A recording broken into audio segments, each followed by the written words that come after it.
ሰላም የጆና ቲዩብ ቤተሰቦች ዛሬ እጅግም መልካም የሆነ ዜና አለ ስለ ዲቪ 2027 ሎተሪ አሁን ወደ 100% እርግጠኛ መሆን እንችላለን። የ2027 ዲቪ ሎተሪ ተጀምሯል በማለት በርካቶች የተሳሳተ መረጃ በማህበራዊ ሚዲያዎች ላይ እያሰራጩ ይገኛል። እናም የአሜሪካ ስቴት ዲፓርትመንት እንዳሳወቀው የ27 ዲቪ ፕሮግራም አለመጀመሩን አሳውቋል። ከዚህም ጋር ተያይዞ በርካታ አጭበርባሪዎች የዘንድሮ ዲቪ 27 ተጀምሯል እና እንሞላለን እንዲሁም የመምረጥ እድላችሁን ከፍ እናደርጋለን በሚል በርከት ያለ ገንዘብ እየጠየቁና እያጭበረበሩ እንደሆነ ተሰምቷል። እናም የዘንድሮ ዲቪ 27 የመሙያ ጊዜ የዘገየበት ምክንያት ተደርጎ የተወሰደው በዘንድሮ ዓመት $1 ክፍያ እንደሚጀምር ማስታወቃቸው ይታወሳል። እናም ይህ በሙከራ ሂደት ላይ እንደሚገኝ ተገልጿል። ዲፓርትመንት ኦፍ ስቴት ዩኤስ ገቨርንመንት ማሻሻያ አድርጓል። ማሻሻያው ምንድነው የሚለው በኖቬምበር 5 ስቴት ቢሮ ኦፍ ካውንስለር አፌር ያወጣው መረጃ አለ።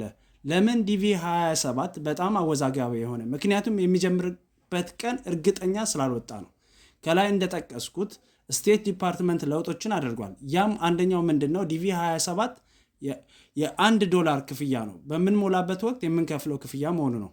ሌላኛው ማሻሻያ የተደረገበት ዲቪ 27 የሚሞላበት ቀን በእርግጥ ባይገለጽም በቅርቡ እንደሚከፈትና የተመረጡት ደግሞ ቪዛ ፕሮሰስ የሚያደርጉበት ቀን ይፋ አድርገዋል።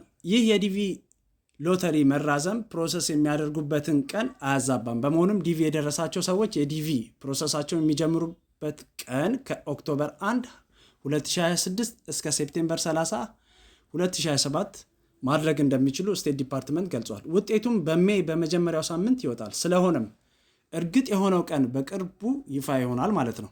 ይህ መልካም ዜና ነው። በተስፋ እንጠብቅ። በቅርቡ ይከፈታል። ኖቬምበር ሳያልቅ ይፋ ይሆናል ማለት ነው። በመሆኑም አስፈላጊውን መረጃ በማሟላት መጠበቅ ነው። ማሟላት ያለባችሁን ለማስታወስ ያህል በዲቪ 2027 የተጨመሩ አዳዲስ ሪኳየርመንቶች ምንድን ናቸው? አጠቃላይ ሁኔታውን እንመለከታለን። የተጨመሩት ነገሮች ምንድነው? በመጀመሪያ $1 ክፍያ ነው። ከዚህም በፊት በነፃ ነበር የምንሞላው። ሁለተኛው ፓስፖርታችን አፕሎድ እናደርጋለን። ስካን ማድረግም አይረሳም።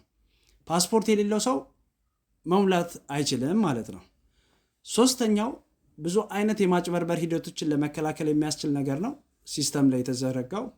ማለቴ 2-3 ብትሞሉ ወይም ሌላ የማጭበርበር መንገድ ብትጠቀሙ በቀላሉ አይደንቲፋይ የሚያደርጉበትን ሲስተም እንዳካተቱ ገልጸዋል።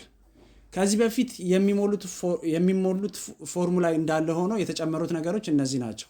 ሌላኛው ችግር የሆነው ኢትዮጵያ ለምትኖሩት $1 ክፍያ ነው። ምክንያቱም ኢንተርናሽናል ፔይመንት ካርድ ለማግኘት ከባድ ነው። ክፍያውን የምናደርገው በማስተር ካርድ ወይም በፔይፓል ነው።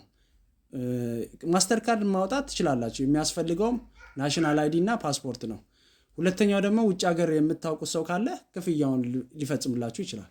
ጥያቄ ካላችሁ ኮሜንት ላይ ማስቀመጥ ትችላላችሁ። ላይክ እና ሰብስክራይብ ማድረጋችሁን እንዳትረሱ።